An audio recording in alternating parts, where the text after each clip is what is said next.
Parece uma pessoa feita de fogo azul. É estranho, porque é isso, é uma pessoa feita de fogo azul. E tá falando o que pra você?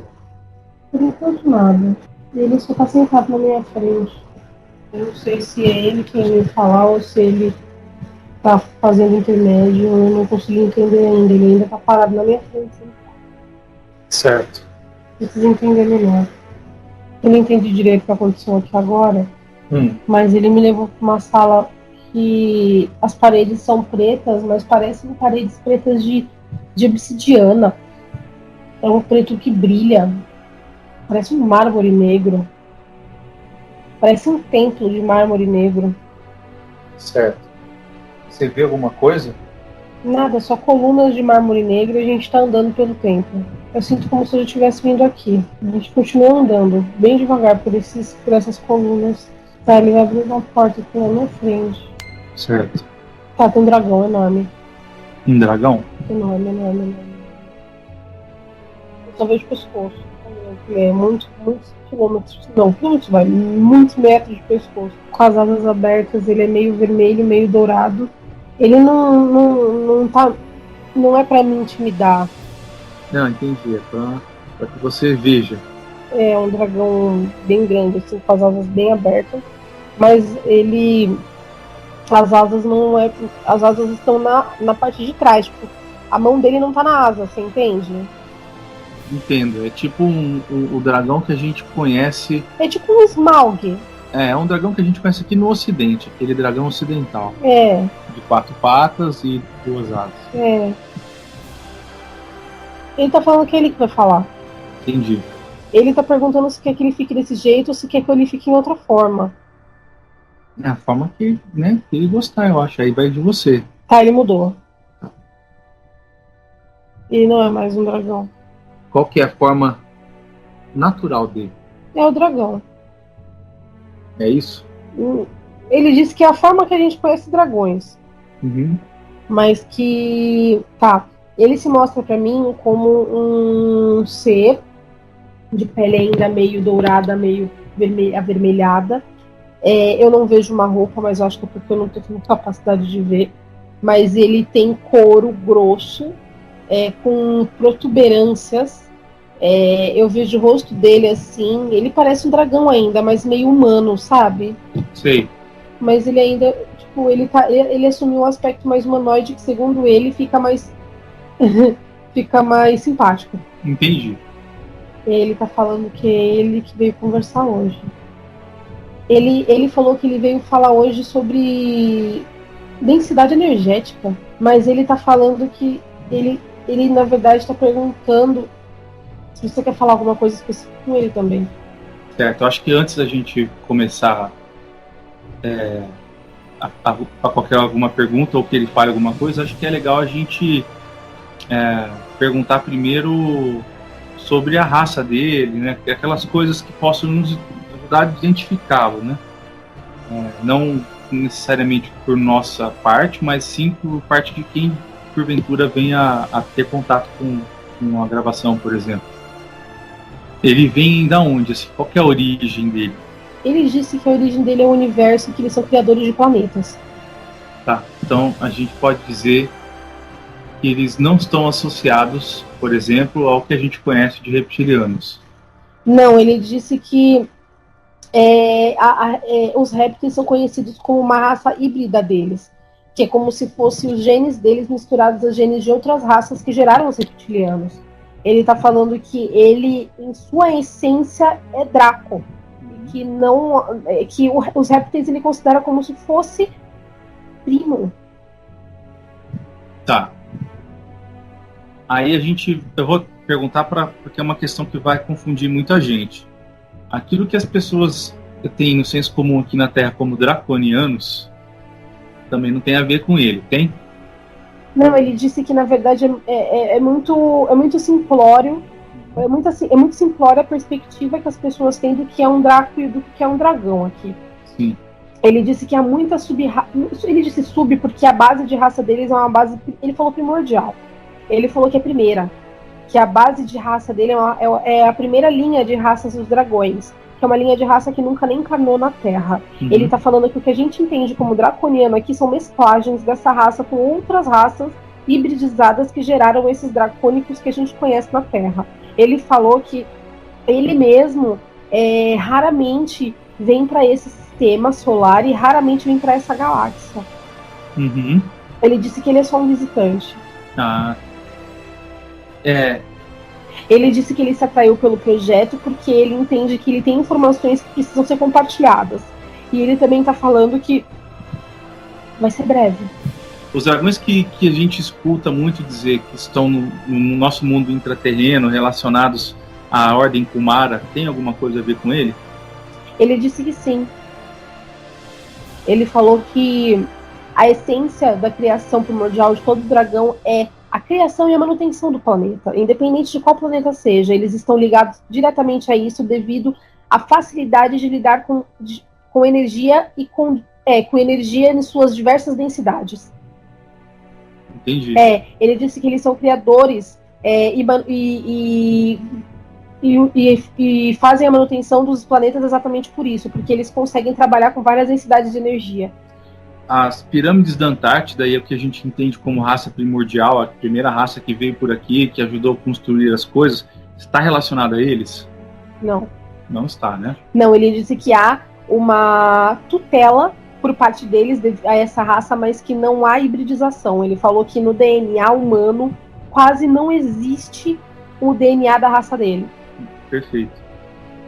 Ele falou que é muito peculiar, que alguns draconianos se subdividiram para habitar a Terra, mas isso faz muito tempo. E que não é nem 1% dos que a gente conhece como draconiano. Então, eu até gostaria, se fosse possível, não sei se hoje, mas que ele conseguisse auxiliar a gente a ter uma percepção melhor do que a gente entende por répteis, porque hoje em dia é uma bagunça isso aqui. Ele disse que ele pode explicar melhor sobre isso, mas que a gente precisa abandonar a dualidade. Sim, compreendo. Ele disse que não exatamente a dualidade como a gente conhece, mas a nossa forma de julgar. Ele disse que pode falar mais sobre isso em algum momento, e que se esse é o momento que você afirme, ou se não, vocês podem conversar sobre outras coisas também. Ele veio com um propósito, ele quer passar alguma coisa. Então, assim, eu posso deixar fluir aquilo que ele veio falar sobre energia, mas se não for possível que a gente conclua hoje, de repente ter mais sessões com ele, se ele aceitar. Ele disse que veio para ajudar. Então, beleza. Então, porque eu acho que é importante a gente tratar sobre a linhagem. Ele disse que há uma perspectiva peculiar da qual ele compartilha, que é muito importante, que é muito interessante que a gente tenha ciência. Ele disse que nós iremos ouvir muitas coisas de muitas outras consciências e que é interessante a gente sempre ter a cabeça aberta para aceitar e ouvir todas. Isso significa que elas também podem divergir, certo? Sem dúvida. É isso. Ele disse que sim. Ele está falando que ele não é o responsável pela manutenção energética da Terra, mas que ele entende um pouco sobre esse assunto, que por isso ele tem propriedade para falar sobre isso. Ele está falando sobre a forma que a energia se dispõe para fazer com que a roda kármica gire de uma forma uniforme. Ele está falando sobre roda kármica, ele está falando sobre manutenção de energia e sobre como essa energia é reciclada. Certo. Ele está falando sobre o método de introdução das novas almas aqui. Sim. Ele falou que roda kármica é uma forma muito mais comum de se dizer entender, isso, né? E de compreender, mas que ele só está querendo dizer em como que essa energia é desprendida para que isso possa acontecer.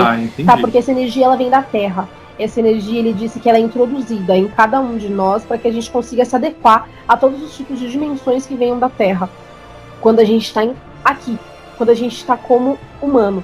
Ele está falando que há uma reciclagem de energia ao desencarne, em que essa energia ela passa por alguns procedimentos. Ele disse que há algumas máquinas específicas que não são físicas, que são totalmente etéricas, onde elas de alguma forma conduzidas com a luz fotônica e com a... Ele falou não é cinética, telecinética. Isso. Ele disse que isso acaba participando na reciclagem dessa energia para que essa energia volte e reintegre no planeta. Tá, foi ele que conversou com a gente hoje, em projeção? Não, ele disse que ele disse que ele conhece quem conversou com a gente, que não foi ele. Ele me mostrou 3 estrelas azuis agora. As estrelas azuis não estão uma ao lado da outra, elas fazem um triângulo disforme. Ele tá falando de Sirius. Ah, sim. Ele disse que ele compreende essa experiência que nós tivemos hoje, mas que ele não participou dela. Porque eu voltei de lá com a informação de energia cinética e voltei de lá com a informação de dissipação de energia. Ele disse que energia cinética é uma das formas mais básicas e, na realidade, também mais avançadas de se utilizar para poder transmutar a energia. Ele falou que a gente ainda vai aprender isso na Terra. Energia cinética tem muita influência sobre a sutilização e a densidade que as energias conseguem alcançar em sua totalidade, principalmente sobre energias geradas na Terra. Ele disse que os sirianos utilizam de máquinas para fazer essa transformação dessa energia. E é por isso que eles levaram a gente lá, porque a gente precisa fazer a transformação da nossa energia e passar ela para nossa... Ele falou carga protetiva, acho que ele está falando do que a Pleiadiana falou. Ele está falando que os sirianos estavam ensinando a gente como funciona o ciclo energético, o ciclo daquela energia que sai de nós e que volta para nós. Ele falou que muitas das máquinas ficam em Sirius e que os sirianos são muito... Ele usou a palavra profissionais em confeccionar esses tipos de máquinas, porque eles estão muito acostumados em lidar com energias densas e sutis e fazer a transmutação delas. Ele falou que tem um pouco a ver com o que ele está falando sobre essa energia, só que em uma escala muito maior. Certo.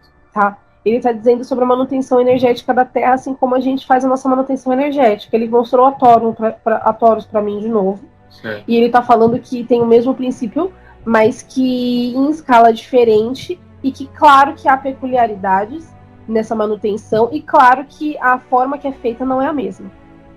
Ele está falando que muitas vezes a gente entende energia como algo que é muito complicado de se lidar. Mas, infelizmente, a energia não é algo que a gente usa a transmutação via pensamento em sua totalidade quando ela é muito densa. Ele disse que em certas ocasiões é necessária a utilização de uma máquina. Porque, ele está falando que assim, que em certas ocasiões onde foi necessária a utilização da energia no momento de transformação dela para que ela retorne à sua fonte, que foi utilizada uma máquina porque só o pensamento não conseguia. Ele tá falando que é muito comum isso acontecer quando a energia fica densa demais. Entendi. Ele tá dizendo que os princípios das câmaras arturianas são esses. Ele tá falando que assim, que a partir do momento onde ela foge do controle de acordo com a sua densidade, que é necessário a assistência de máquinas e que é importante compreender que nem sempre tudo pode ser ativado pelo pensamento. Porque em certo momento a gente começa a impactar ele falou da ausência do livre-arbítrio. Mas ele poderia tentar elucidar melhor essa questão? Sim. Ele quis dizer que algumas máquinas são utilizadas para barrar a energia. A mutação dela. Ele está falando que existem 2 tipos de máquinas diferentes, que são 2 tipos de processos diferentes que são feitos. Ele tá falando sobre realmente sobre isso que ele está falando, sobre a questão de você impactar no livre-arbítrio. Mas ele falou da ausência do livre-arbítrio, que é como se você tirasse uma coisa do curso dela. Eu acho que a Pleiadiana falou sobre isso. Ela quis dizer que ela não poderia fazer a limpeza completa, porque aí interferiria no nosso livre-arbítrio. Tem a ver com isso que ele está falando agora? Sim. Quando ele fala de ausência de livre-arbítrio, ele fala sobre coisas que já estão programadas pela nossa mônada. Certo. Ele está falando que existem... quando ele quis dizer referente às máquinas arturianas, ele falou que da mesma forma que elas trabalham em devidos graus, esses graus também servem para poder barrar até onde a energia pode levar. Porque existe há um preparo necessário para que isso aconteça. Ele está falando que ele não utiliza, nunca chegou a utilizar aqui as máquinas arturianas, mas que ele entende como elas foram feitas e que foi uma parceria não só dos arturianos, mas de outras raças para poder confeccionar essas máquinas e fazer a utilização delas em alguns momentos aqui na Terra. Tá. O que ele quer dizer é, se se utilizar demais, vai atrapalhar o projeto daqui. Exatamente. Tá, entendi agora. Ele está falando que é por isso que existem essas máquinas que barram essa utilização excessiva. É um limite. Há um limite. Ele falou isso, ele falou que há um limite porque é necessário que a gente evolua no nosso tempo. Então a frequência do nosso ego, digamos, daquilo que nós trazemos... Ele falou sobre compreender essa limitação. Tá. Compreender a limitação. Ele disse que nós somos colocados nessas situações específicas para que a gente consiga passar por elas e seguir em frente. Ele exatamente a mesma. Ele falou que é exatamente a mesma premissa com as energias, que a gente se utiliza até um certo ponto para que a gente possa parar naquele momento e poder seguir para o próximo passo, que não dá para fazer tudo de uma vez. Entendi. Tem pessoas na Terra que ultrapassam esse limite? Ele falou que ele não conhece. Ah. Ele falou que no momento ele não conhece ninguém que não foi permitido e ultrapassou. Entendi. Ele disse que sim, que na verdade ele não conhece ninguém que não foi permitido e ultrapassou. O que não significa que não existam pessoas que já tenham ultrapassado. Mas caso isso tenha acontecido, é sob a tutela da própria mônada. É porque a sutilização ela facilita o contato do ser exterior, né? Porém, a gente não deve se esquecer de que a gente está aqui. E ele diz que é por isso que deve haver o equilíbrio. Sim. Quer dizer, tem objetivos a serem feitos. Sim. Ele disse que assim como qualquer coisa em excesso, que a sutilização em excesso também é errônea. Ele diz que é importante que, por mais que os humanos não consigam entender a capacidade de que podem se utilizar o suficiente, é importante também que eles entendam que eles não devem fazer isso em certos momentos. Mas a sutilização a gente pode tratar também como ego, né? Porque justamente como nós não vamos conseguir transcender nada, que há um limite, todo mundo tenta transcender esse limite, e às vezes com palavras bonitas que não querem dizer nada. Ele diz que as pessoas enganam elas mesmas. É uma sabotagem, certo? Sim. Ele tá falando que assim, que isso é um mero jogo para que as pessoas enganem elas mesmas, e as únicas prejudicadas são elas mesmas. Ele diz pra gente que não há necessidade em buscar algo como uma salvação. Nós temos que compreender essa energia densa que nós temos e não podemos utilizar para conseguir evoluir através dela, certo? Porque ele falou que a densidade é a base de tudo. Ele falou que ele é denso. Ele disse que a energia que ele mais trabalha é na densidade, e que isso não significa que ele não seja evoluído. E nem que ele seja negativo. De forma alguma. Ele disse que a negatividade também não é da forma que a gente conhece. Ou seja, está tudo errado o que a gente fala aqui. Basicamente. Certo. Tá. Ele quis dizer que... ele tá falando outra coisa. Não há necessidade da gente colocar regras no que é e o que não é quando se trata de energia sutil e densa. Ele falou que em um certo momento da nossa vida perante ao universo, a gente vai precisar utilizar de ambas as energias e que não faz sentido a gente tentar regrar elas. Uhum. Porque ambas são importantes. Entendi. Não existe isso de se você é sutil, você não usa o denso. Ele tá mostrando pra mim o Yin e o Yang. Uhum. Não, ele disse que há, na verdade, um equívoco muito grande em considerar que quando você eleva a sua consciência e parte para um outro nível de convívio, de convivências, de experiências, que você vai realmente abandonar aquilo que você considerou em algum momento da sua vida, em algum outro planeta, como algo ruim. Ele disse que a gente realmente só entende o que é estar na nossa caminhada de evolução quando a gente entender que nós utilizamos os dois o tempo inteiro. Ele está falando que o universo é os dois. Ele está falando que não existe ser puro. Ele está falando que não existe ser pura maldade ou pura bondade. Ele está falando que tudo faz parte da sutileza e da densidade. Vou fazer uma pergunta interessante. É dentro da matriz, de repente, da Umbanda, do Candomblé, mas que vai ajudar a gente a desmistificar, não destruir, mas assim, desconstruir a gente aprende nessas doutrinas de que conforme o espírito se eleva, conforme a entidade se eleva, ela necessita de outras entidades, como Exus, para fazer as ligações e modificações dentro da negatividade, pois elas não alcançariam essas densidades. Isso que ele está falando quebra totalmente essas premissas, certo? Na verdade, tudo isso não passa. Isso que você acabou de falar, ele está dizendo que não passa de uma mera distribuição de funções. Ele está dizendo que, assim, se o positivo quiser mexer no negativo, ele pode, mas a função dele não é essa, e que não há livre-arbítrio a isso. Ou seja, existem as regras que você tem que cumprir. Se você... na verdade, ele está falando que nem sempre você consegue traçar as suas regras. Mas a partir do momento que você faz parte de um grupo desses religiosos que você está mencionando, que esse grupo, que essa egrégora, ela aceitou participar dentro das regras que estão ali dentro. Logo, apesar dela poder influenciar em energias sutis ou densas de acordo com a evolução dela, que ela não vai fazer aquilo porque a regra diz que ela não pode. Trata-se só ela de uma regra do local de atuação. Função, ele está falando que é função. É uma delimitação ele tá de falando atuação. Que um médico, ele está falando que um médico, se ele quiser, ele pode ser outra coisa, mas dentro das regras da ausência do livre-arbítrio dele, ele não vai ser.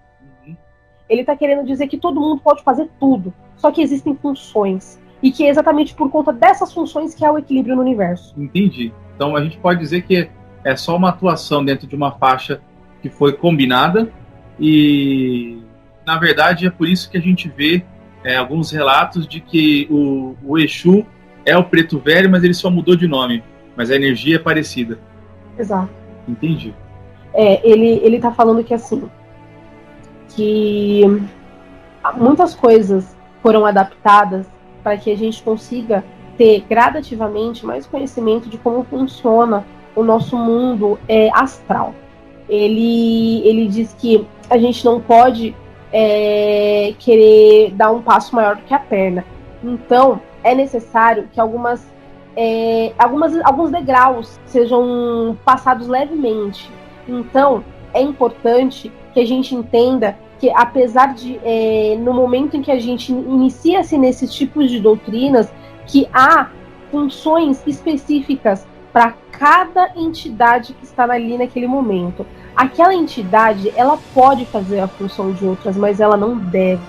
E é aí que impacta aonde há a existência do nosso livre-arbítrio enquanto humanos. A gente se ausenta totalmente desse livre-arbítrio quando aceita participar de coisas além disso. Sim. Ele disse que a linha do livre-arbítrio é muito mais curta do que a gente imagina. Ah, com certeza, sim.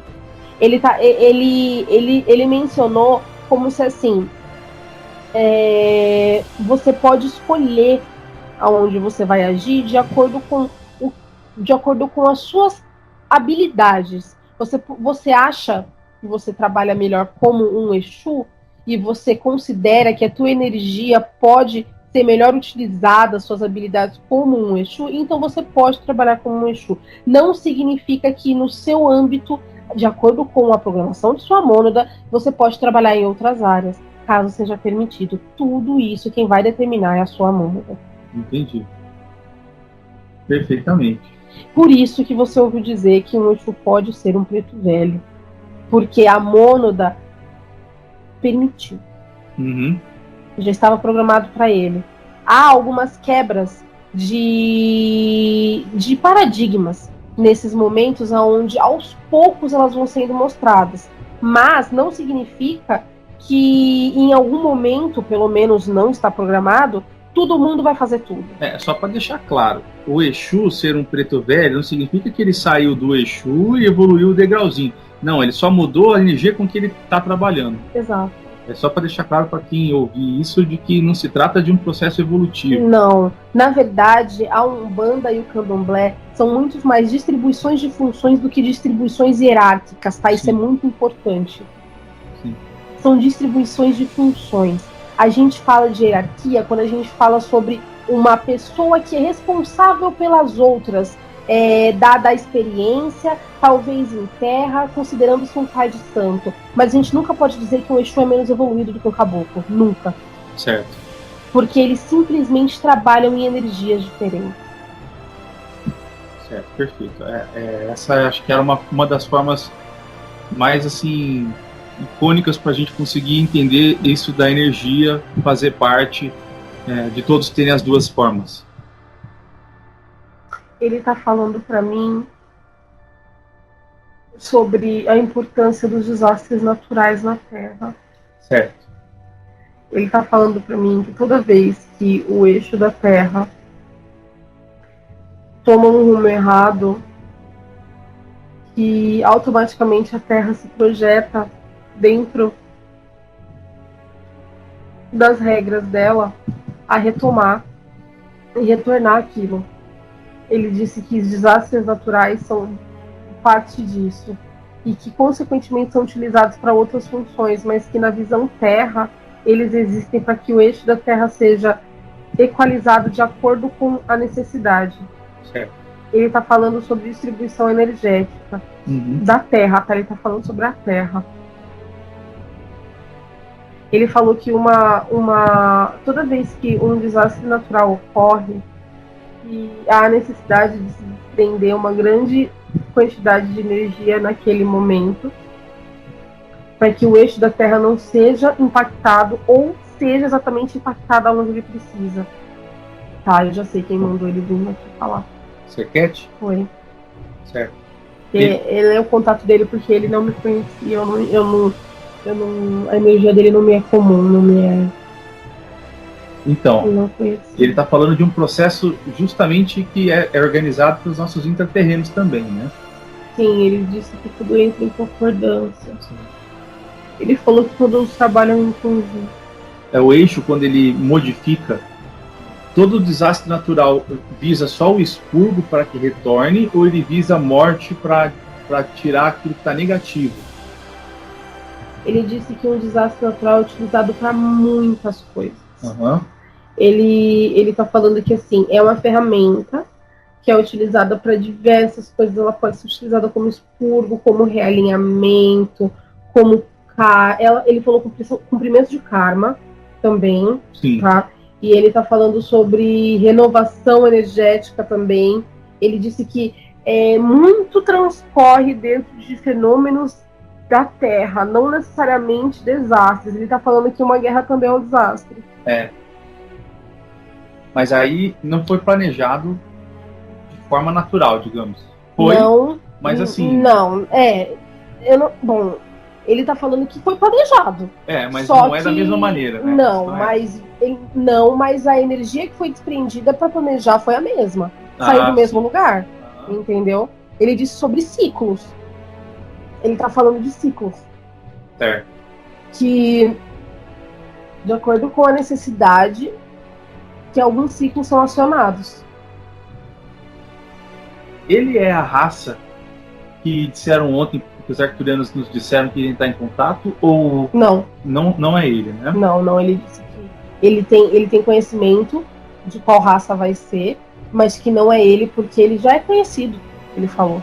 Os dragões são conhecidos, ele tá falando. Hoje eu ouvi muitas conversas sobre dragões, inclusive, e eu escutei uma coisa sobre filhos, sobre darem filhotes para as pessoas, como se as pessoas tivessem no astral filhotes de dragões e tal.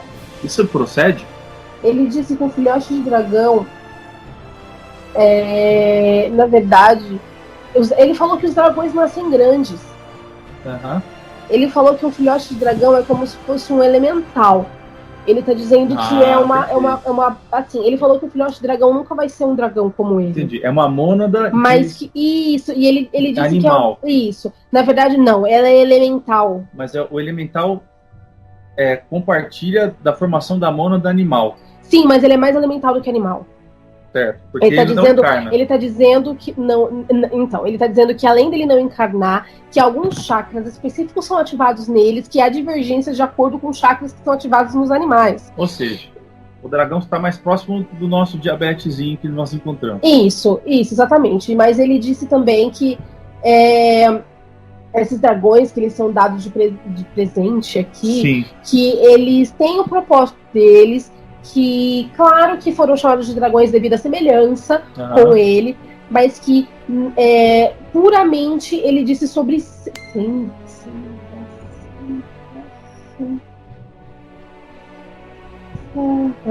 ele disse que ele é formado por 12 voltas. 12 voltas. Ele falou que ele ou o dragãozinho? Ele falou que ele é formado por 12 voltas e o dragãozinho é uma delas. Eu entendi, cara. Tá. Ele tá falando de 12 voltas evolutivas das Ionas. Iona, isso, ele falou Iona, isso. Sim, e aí ele tá falando que a Iona que... Um dragãozinho desse vai for 12 dragãozinhos desse formam Não, nunca no progressivo. Não no progressivo. Ele falou que ele dispõe de uma Iona dele para que transforme em uma egrégora de grupo desse dragãozinho. Mas que infelizmente esse dragãozinho nunca vai ser ele. É o contrário. É o contrário. Ele tá dizendo que é utilizado das 12 Ionas, de uma das 12 Ionas que ele é formado, ele falou que uma porção dela vai para que seja organizada esse grupo monádico desses dragõezinhos. Então, ele tá falando que é o contrário. E ele tá falando que isso não é com tudo. Ele disse que a raça dele em específico é uma raça que nasce desse formato que ele nasce.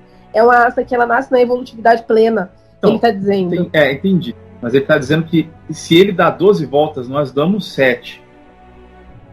Então, é um processo diferente de criação, de geração. Sim. Não se trata da mesma forma que é gerado nossas mônadas. Não, de forma alguma. Ele só está dizendo que assim, que de acordo com as 12 voltas que são dadas no formato que ele está dizendo que ele desprende, ele participou da criação desses pequenos. Ele está dizendo que esses pequenos eles transitam pelo universo todo e que ele compartilha um pedaço do que ele é com eles. Ele criou. Ele tá falando. Ele tá falando que é uma criação. Ele criou. E aí quando as pessoas falam que são filhos de anjos e tal, tá relacionado a alguma coisa nesse sentido? Ele tá falando que todos nós somos filhos de anjos, porque nós somos anjos. Tá, mas o anjo em si nunca vai encarnar, na teoria. Ele tá perguntando o que a gente chama de anjo. Então, é difícil, mas a gente fala assim, porque Gabriel, filho de Gabriel, filho de Rafael... Ele disse que Gabriel veio de Órion. Tá, então quer dizer, já mudou todo o esquema que a gente entende de que anjo não encarna, porque os anjos que nós falamos aqui são extraterrestres comuns. Ele não entende o que é anjo. Exatamente, então aí que tá. Ele tá perguntando quais são os critérios para ser um anjo. Eu vou comentar o que eu entendo de critério para ser anjo. Um ser humano de 7 Ionas que nunca vai encarnar. Ele tá falando que isso não é um anjo. Tá, isso é ok, então. Ele tá falando... ele não tá entendendo. Eu vou falar a forma como os espaciais passaram essa informação. Ililuz é a fonética que eles disseram se tratarem os anjos. Ililuz. Você consegue entender por esse mantra? Ele tá falando sobre uma raça que não é uma raça, cacete. Como que eu vou falar isso? Tá. Ele tá falando que há influências em vários planetas diferentes sobre esses Ililuz, que eles são de várias raças diferentes, mas que eles não são anjos. Ele não tá entendendo o que é anjo, ele não consegue entender. Ele falou que Ililuz são seres que foram energizados de uma forma diferente, que influenciam um grande impacto dentro de onde eles nasceram. Mas que isso para ele é Ililuz. É como se aquele ser humano de 7 Ionas ficasse em algumas dimensões superiores e jamais encarnasse, jamais descesse para nossa vibração. Ele tá chamando de guardião. Então, é mais ou menos isso mesmo. Tá, mas ele disse que isso mas ele disse que eles não têm filhos. Então, toda essa bagunça que falam de filhos... Ele tá dizendo que a base da criação vem da 9ª Iona. Ele disse que só um ser de 9ª Iona acima consegue fazer uma criação abaixo. Ele disse que antes disso a criação é inversa. É o que a gente conheceria de supramônada. Ele tá dizendo que de 9 para cima você consegue criar um para baixo, mas que para ser criado de 9 para baixo você tem que ser criado de 1 para cima. Peraí. Entendi. Para você ter 9, alguém de 10 Ionas te criou. Isso. Tá. Então a gente tem 7, foi gerado por alguém de 8. Isso de 8 foi gerado por alguém de 9. Não, ele disse que há uma inversão. Ele tá falando que tem uma inversão. Ele disse que de 9 para cima, você pode criar um para baixo. Mas que de 8 para baixo, você tem que criar de 1 para cima. De 9 para cima, você consegue criar de 9 para cima, 9, 10, 11, ele disse que não tem bastante. Mas que de 9 para cima, você consegue criar um para baixo. Você consegue ser a criação. Você consegue criar. Assim como ele criou como ele participou da criação dos dragõezinhos. Certo. Só que ele disse que para você ser de 1 para 8, você começa no 1. Você não consegue ter 7 Ionas e criar. Ah, tá. Então, você precisa ter 9. Tá, o que ele quer dizer é, quem é 9 é criação primordial, veio primeiro, nasceu antes de tudo. Isso, e esses deram origem ao 1 para cima. E aí eles deram origem pro 10º, é isso? Do 1 para cima. Do tá. 1, 2, 3, 4, 5, 6, 7. Eles deram origem pro plano de densificação que a gente entende hoje. Isso. Para essas voltas das Valaias, as voltas dos Ionas, para vir nessa densidade, trabalhar nesse sistema. Então foram seres de 8ª que fizeram isso. Não, de nona. Não, ele precisa. O de 1. Então, nossa evolução, quando a gente chegar, a gente tem uma mônada acima da nossa ainda para chegar. Entendi. Só que ele tá falando que da 9ª para cima muda tudo. Nós não chegaremos à 9ª. Ele tá falando que chega. Nós conseguimos então chegar na 9ª. Mas ele disse que é uma coisa meio diferente. Tá. Que acontece. Então vamos dar um exemplo. Vamos falar de Ilian, Jesus. O processo onde Jesus está, né, fazendo esse projeto Terra, ele nesse momento estaria indo para essa 9ª Iona? Sim. Entendi perfeitamente agora. Ele disse que Jesus não é 9ª, porque ele não consegue criar. Sim, porque ele veio como nós, ele veio da primeira. Isso! Não, isso eu entendi. Isso, A questão que eu estou querendo dizer é no sentido evolutivo. Eu sei onde Jesus está, porque Jesus ele saiu, ele está fazendo o processo que diriam que seria a ascensão para o ternário superior.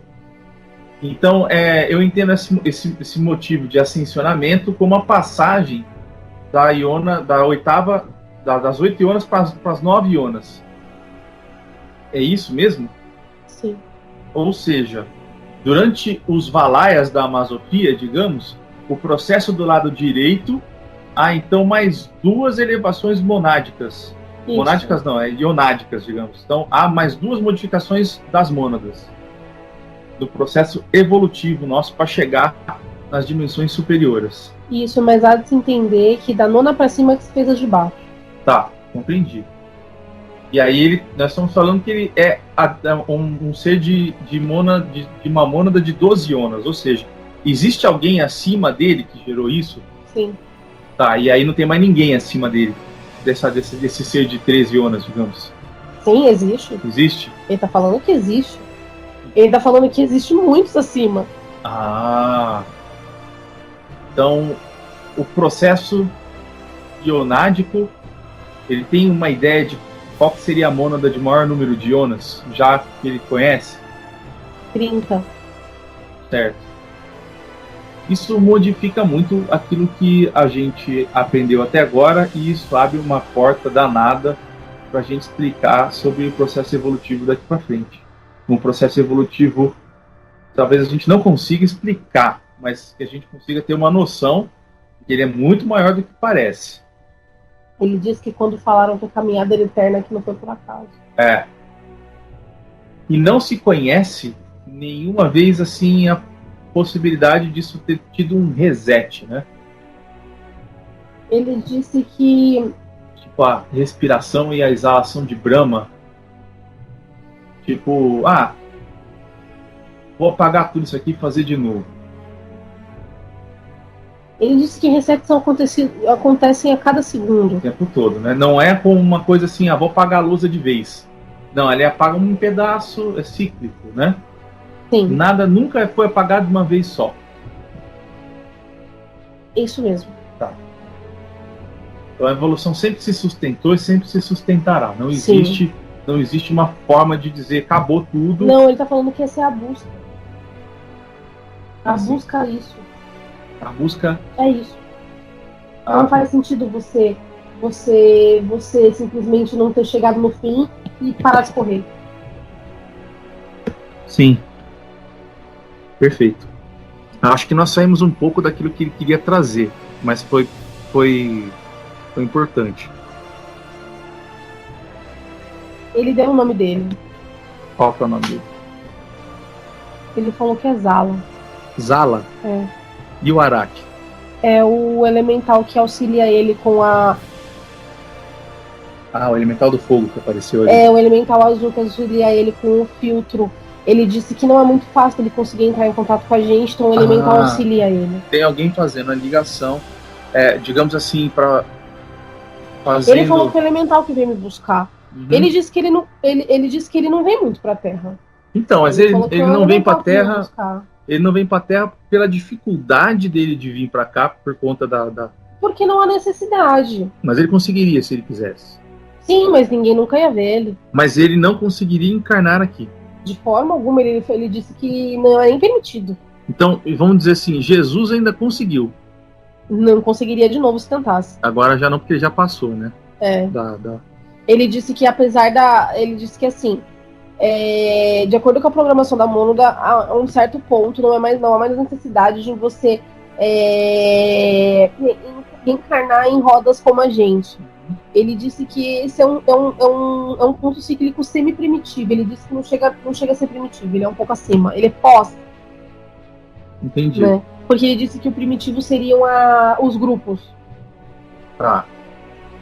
Entendi. Essa conversa está sendo muito positiva. Ele disse que não há necessidade de encarne para ele mais. Não, já na verdade, sanou, ele disse, né? que ele nunca encarnou. Ah, tá. Então a mônada dele, ela não prevê isso, nunca previu isso. Não há necessidade, porque ele foi gerado assim, a função dele não é.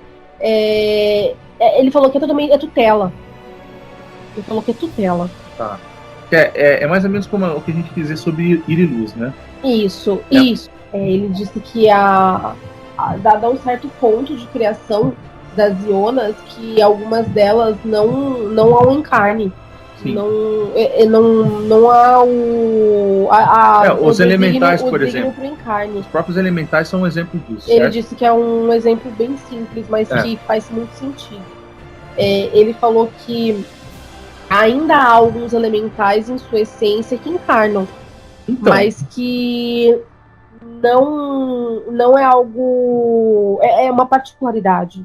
Seria muito errado a gente pensar que os gatos fazem parte de criações monádicas de felinos, por exemplo? Ele disse que, da mesma forma que o dragãozinho é parte de uma iona dele, que um gato também é parte de uma iona de uma raça. Sim. Ele disse que, apesar de serem criações geneticamente personalizadas de acordo com essa raça que tutela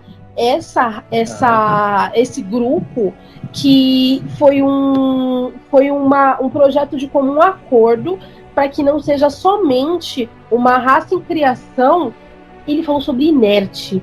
Ele disse que para não ser uma raça em criação inerte, ele disse que esse projeto, onde há a criação desses seres que são descendentes de maiores raças de raças maiores e raças mais evoluídas, que em dado ponto, esses seres, esses descendentes, eles servem para acoplagem de ionas, mas que esse é um dos motivos.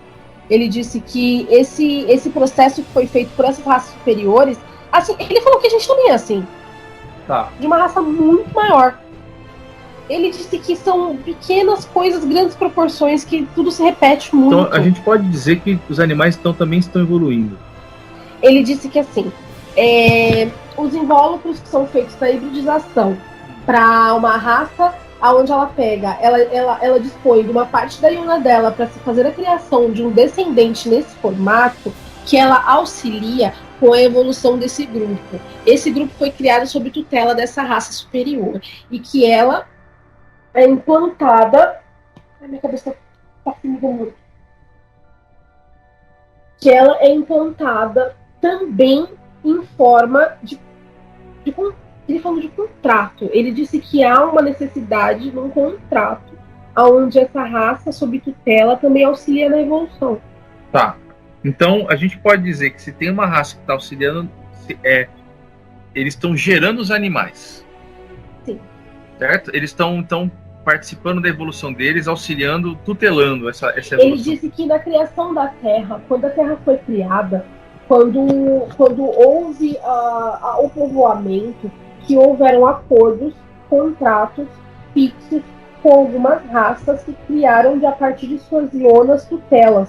Eles foram tutelar, eles ainda trabalham como tutelas desses pequenos descendentes deles. A gente não pode. Tá. Ele disse que é a mesma coisa, que é o inverso. Ele disse que um iriluz de um siriano cria um gato. Ah, tá. Então não é um siriano encarnado. Não. Ele disse que o siriano não é 9. Não é 9. Sim, não é 9. Ele acabou de repetir que um abaixo de 9 não pode fazer um 1. Aham. Tá, quando a gente fala um abaixo de 9, quem está abaixo da nona iona não cria um que vai da primeira à oitava. Isso. Ele disse que essa função do 8 para baixo, da nona para cima, do 8 para baixo não pode. E que sirianos ainda não são. Então há a designação de um iriluz. E esse iriluz, dentro dessa raça, ele fica responsável. E essa raça, com consciência disso, se torna tutela desse descendente. Ah, entendi. Entende? A raça não criou, mas um co-criador desprendido dessa raça criou, e essa raça se cria no formato de descendente, vira tutela. Entendi. Então, no nosso caso, é a mesma coisa. Sim. E ele disse que ele está falando que a maioria dos animais que vivem na Terra são nesse mesmo formato. Ele disse que todos os animais que vivem na Terra são nesse formato. Ele disse que há muitos elementais, há muitos seres também que existem no astral, no etéreo, que é nesse mesmo formato, assim como os dragõezinhos. Então a ideia do nosso corpo criogênico é um pouco diferente. Ou não? Porque assim, dizem que nós temos um corpo criogênico. Esse corpo criogênico se dividiu em 12. Nós estamos experimentando isso. E nós vamos voltar para utilizar esse corpo criogênico uma hora. Tá. Então nós vamos... Isso é um papo muito mais complexo. Ele está falando que a partir de uma certa volta de Iona, que algumas regras começam a ficar mais complexas. Ele diz que a evolução das primeiras Ionas é uma coisa muito simples de se entender, muito fácil de se dizer, porque elas são grupos. Quando elas deixam de ser de grupos, as regras mudam. Ele está dizendo que da quarta para quinta deixa de ser grupo, parece, da sexta para frente, alguma coisa assim. Não consegui entender. A sexta são animais, sétima são humanos e a quinta são plantas. Isso, ele está dizendo que da sexta para sétima elas deixam de ser grupos. Da sexta para sétima elas já são individuais e aí as regras para elas já não... Mas os animais não são almas grupo? Sim, por isso que é da sexta para sétima. Então a sexta passa toda em grupo, quando chega na sétima aí o negócio é diferente. Isso. Tá. Ele diz que isso... Então aquele animalzinho que o siriano Iriluz gerou, aquele gatinho que o siriano felino Iriluz gerou, vai vir a ser, então, um siriano astral, um siriano encarnado. Eu entendi, agora eu entendi. Ele falou que o gatinho, ele, assim como o dragãozinho, ele é só um... Ah, tá, entendi, agora eu entendi. Isso que você disse tá certo, é que ele nunca vai ser um Iriluz. Nunca vai ser Iriluz, mas ele vai ser um siriano encarnado. Sim, porque quando ele falou que um dragãozinho nunca vai ser ele, eu falei, então ele tá falando errado pra mim. Mas é isso. Um dragãozinho nunca vai ser ele. Entendeu? Não, mas ele vai ser um dragãozão. Um dragãozinho vai virar um dragãozão. Mas não vai ser ele. Que não tem a ver com ele, mas foi gerado através da tutela dele. Exatamente. Eu entendi. Por que isso? Errado. Porque ele nunca encarnou. Ele é um Iriluz, de um dragão Iriluz. Por exemplo, o Thiago, sei lá, é um siriano. Felino. Então, aí bagunça um pouco, porque nós não... Aí, só se eu fui um gato também, e eu fui, certo? Há uma divisão monádica diferente há um tempo atrás. Ele tá falando que é o seguinte: com os humanos acontece uma coisa muito peculiar. Ele diz que as raças elas descem nos níveis para que elas possam participar das experiências dentro da Terra. Então é tipo como se fosse uma exceção.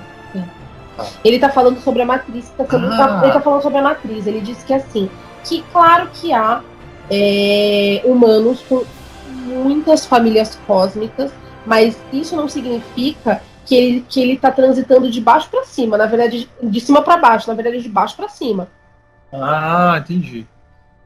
Eu não sei se ficou claro para você. Entendi, mas o que ele quis dizer é que assim, você eleva vamos dar o exemplo do gato, tá? Ele tá falando que vamos dar o exemplo do gato. Você eleva o gato até um ponto onde ele chega às ionas dos sirianos e ele em sua essência ele é um siriano. Esse ser que foi um momento, uma pedra, a pedra vai virar o elemental da pedra também, o gato vai virar o siriano, nós viraremos os super-humanos em algum momento. Ele disse que essa linha ela é sempre nesse formato. Esse ser, esse siriano, ele vai em algum momento entrar ele falou missões, mas eu acho que tem a ver com a programação da Mônada, aonde ele vai participar de alguns projetos aonde ele vai ter que deixar de ser siriano. Tá. Mas ele volta para a essência dele. Entendi. É como se ele tivesse vínculos com uma mônada e gerando outra mônada. Ele disse que as mônadas estão todas interligadas. Acho que ele é o segundo que fala isso. Sim. Isso deu uma bagunça danada. Mas o que eu entendi que ele quis dizer foi o seguinte. O que ele disse foi o seguinte: um gato que foi gerado de uma pequena porção de uma iona de um siriano vive como gato, adquirindo consciência. Assim que ele transfere em algum outro planeta, esse gato vai evoluir e ele vai criar uma consciência, entende? Até ele chegar a ser siriano. Em sua totalidade, a quantidade de ionas que o siriano hoje é conhecido. Certo. Assim como os humanos em algum momento vão chegar também. Certo? Certo. Dado a este momento, esse siriano em sua plenitude aceitará passar por alguns procedimentos, alguns processos de evolutividade onde ele precise experimentar. Aí ele como se ele encarnasse, porque essa raça que está encarnando vai possibilitar... A mônada dele precisa que ele experiencie algo fora do que ele já experienciou. Certo. Entende? Isso tem a ver com nós humanos podemos chegar mais longe em níveis de ionas do que os sirianos? No futuro? Ou não? Ele disse que não há previsão. Tá, então não é bem esse o plano. Não, ele disse que não há previsão. Tá. Ele disse que não há limite para onde... Então, o corpo criogênico do siriano que está encarnado, ele está realmente inativo. Não. Então, ele falou que não. Então é isso aí. O siriano que encarna, ele tem um corpo ativo lá fora e ao mesmo tempo ele tem uma parte dele aqui, que não é só uma, né? São algumas partes dele aqui. Ele funciona perfeitamente bem. E nós aqui com consciência também. Ele não adormece. Então ele não, tipo assim, se divide, ele nem se projeta. Ele continua fazendo o que ele faz lá.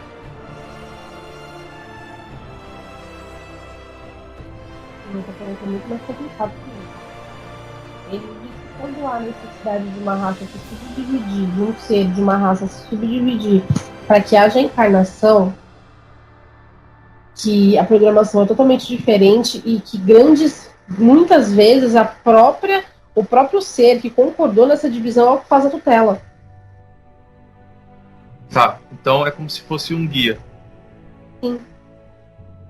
Como se ele fosse nós e nós somos parte dele. Sim.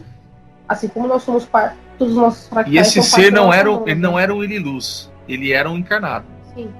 Tá, entendi. O Iriluz não gera vida. Ele gera... Não vida de filhos. Ele gera de Iona. É bem diferente. Ele tá falando que é diferente. Peraí, então o Iriluz gerou os gatinhos lá. Ele gera vida de Ionas. Ele não gera filhos, como a gente conhece aqui.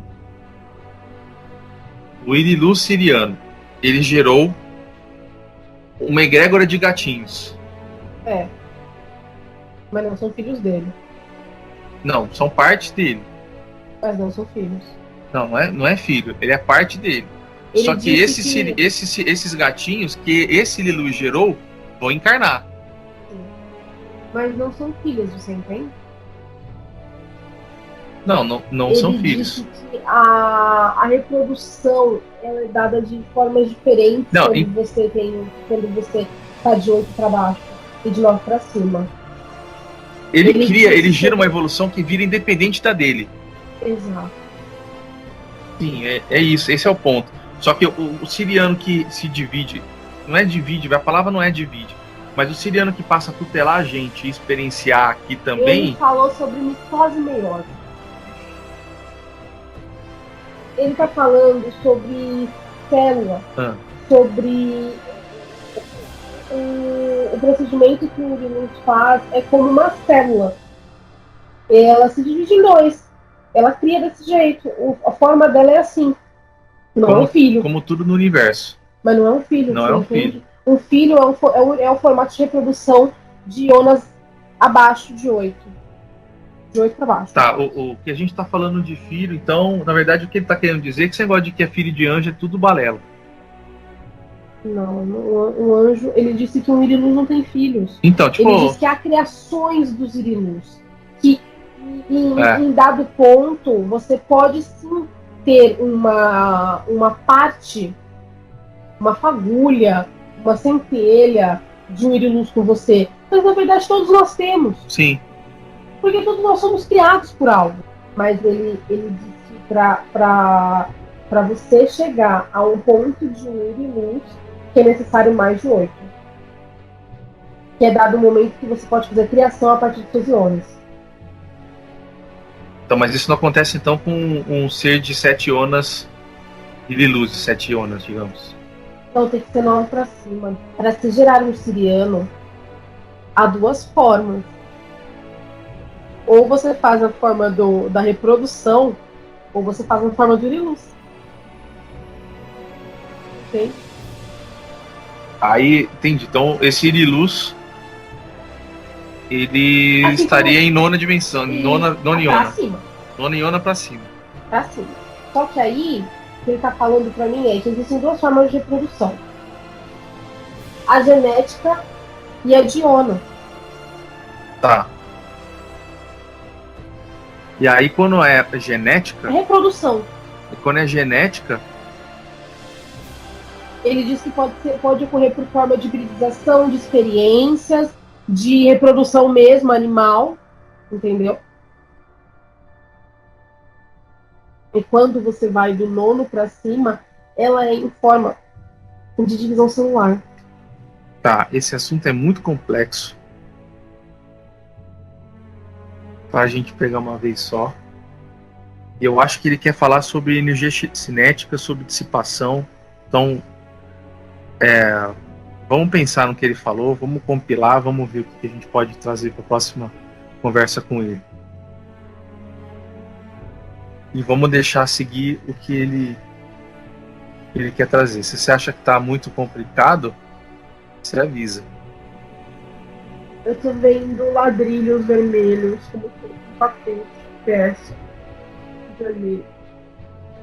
Ladrilhos vermelhos, pedras brilhando vermelhas.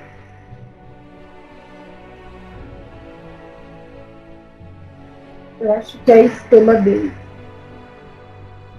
Ah, entendi. O cara de azul, a chama de azul tá aqui do lado.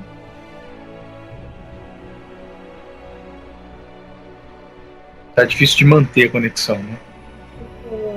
Eu tô muito acumulada. Assim. É difícil essa conexão toda, fica muito pesada. Então, essa conexão não precisa de sutileza, precisa de densidade, entende? Entendi. Carinha de verde tá me levando embora. Verde não, gente. Tá. Então, Tá abrindo a porta. Eu não tô conseguindo. significa que a gente não vai conseguir continuar agora, mas deu 1 hora de conversa. A gente continua outra hora, a gente faz a triagem dessas questões todas. Eu não achei que a gente fosse entrar nisso agora. Engraçado que ele parece que teve algumas coisas, ele toca no meu braço e não tem nada. É tipo o sol, né? Quando eu fui andando até a ponta do templo, e aí era tipo, como se fosse um universo. Como se o Entendi. tempo tivesse um universo. E aí o tempo acabava numa queda. Eu tinha que pular, entendeu? Uhum. E aí eu calculei. Então, fechou. Eu vou parar a gravação. Você quer comentar alguma coisa?